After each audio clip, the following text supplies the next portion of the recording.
राज्य शासनाच्या सार्वजनिक बांधकाम विभागातील ठेकेदार गजानन देवकाते यांनी नवी मुंबईतल्या उल्वे येथील आपल्या राहत्या घरी आत्महत्या केल्यानं मोठी खळबळ उडाली। देवकाते यांनी घरातील फॅनला गळफास घेऊन आत्महत्या केली। गेल्या अनेक महिन्यांपासून त्यांनी केलेल्या शासकीय कामांची बिलं ही थकलेली होती, ती मिळत नव्हती। त्यामुळे देवकाते यांच्या घरची आर्थिक परिस्थिती नाजूक झाली होती। आपल्या कामाची बिलं थकल्याप्रकरणी त्यांनी वर्षभरापूर्वी कार्यकारी अभियंत्यांना पत्रही लिहिलं होतं। काम केलं तरी वेळेत बिलं मिळत नाहीत, बिलासाठी 10 वेळा चक्रा माराव्या लागत असल्याचा उल्लेख हा त्यांच्या पत्रात होता। त्यामुळे सततच्या मानसिक आणि आर्थिक त्रासाला कंटाळून त्यांनी टोकाचं पाऊल उचललं असल्याचं बोललं जातंय। या प्रकरणात उल्वे पोलीस ठाण्यात गुन्हा दाखल करण्यात आला असून पुढील तपास सुरू आहे।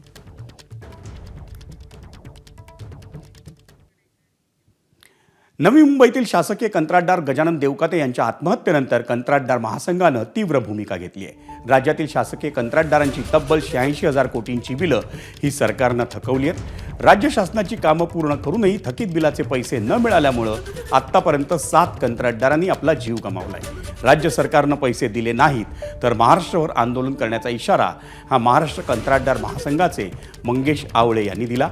नवी मुंबईतील कंत्राटदारानं केलेल्या आत्महत्येनंतर शरद पवारांच्या राष्ट्रवादी काँग्रेसनं कंत्राटदार महासंघाला आपला पाठिंबा जाहीर केला आहे। ठाकरेंच्या शिवसेनेचे माजी खासदार राजन विचारे यांनीही आज कंत्राटदारांची भेट घेतली।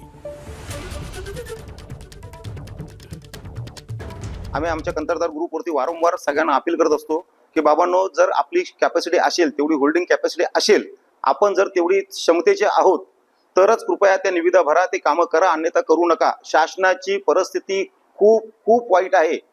जर अशा परिस्थितीत सुद्धा जर आपण एक स्पर्धा करणार असू तर हे अत्यंत चुकीचं धोरण होत आहे। त्यामुळे हा खेळ आपल्या जीवापर्यंत आलाय, आता तरी आपण हे थांबलं पाहिजे, हेच मी नवीन उदयोन्मुख कंत्राटदारांना सांगेल। जे मोठे इन्फ्रावाले आहेत त्यांना अब्ज रुपयाची बिलं मिळतात, पण हे जे छोटे कामगार आहेत, कॉन्ट्रॅक्टर आहेत, ज्यांना 1 लाख ते 10 लाख किंवा 1 कोटीपर्यंत कामं मिळत आहेत, त्यांची बिलच नाही निघत आहे। मग आमचा एक छोटासा ठेकेदार नवी मुंबईमध्ये राहणारा देवकाते नावाचे 45व्या वर्षी त्यांना काही उपायच दिसला नाही दुसरा, त्यांना काही मार्ग जेव्हा दिसत नाही तेव्हा माणूस काय करेल। पोरं बाळ सोडून त्यांनी सुसाईड कमिट केलं आणि हे 7वं अशा प्रकारे सुसाईड या ठेकेदारांमुळे झालंय। आज तुम्ही बघितलं असेल, घोडबंदर पासून इकडे यायचं असेल तर त्या ठिकाणी जवळजवळ 1.5 तास लागतो ठाण्यामध्ये यायला। अशी अवस्था या ठाण्याची होऊन गेलेली आहे।